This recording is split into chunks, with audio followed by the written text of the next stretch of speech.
علامات النبي كام؟ 12. تعرف تقولهم لي؟ اه. طب واحد. علامة على رأسه. 2. علامة على جبينه. 3. علامة ما بين كتفيه. 4. علامة في عينه. 5. علامة في أذنه. 6. علامة في أنفه. 7. علامة في لسانه. 8. علامة في ريئه. 9.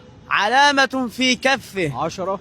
علامة ما بين أصابعه. 11. علامة في طوله.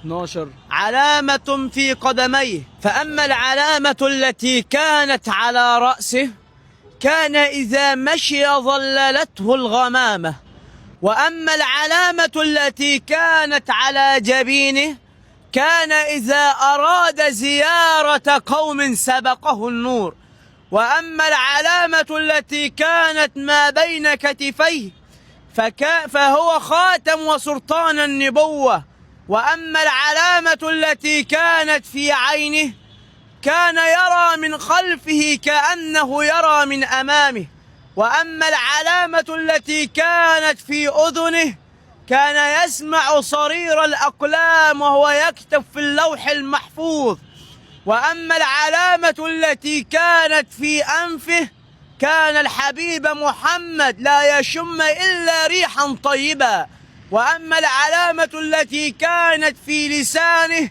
كان يقول صدقا، ولذلك أوصانا وقال: عليكم بالصدق فإن الصدق يهدي إلى البر، وإن البر يهدي إلى الجنة، وما يزال الرجل يصدق ويتحرى الصدق حتى يكتب عند الله صديقا.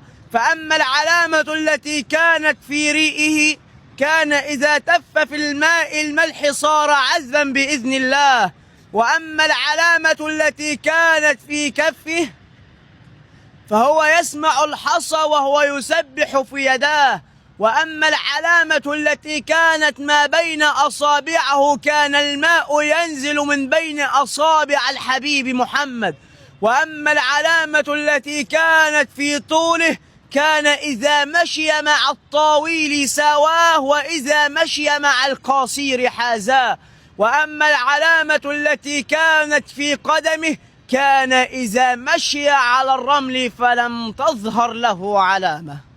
عليه أفضل الصلاة والسلام.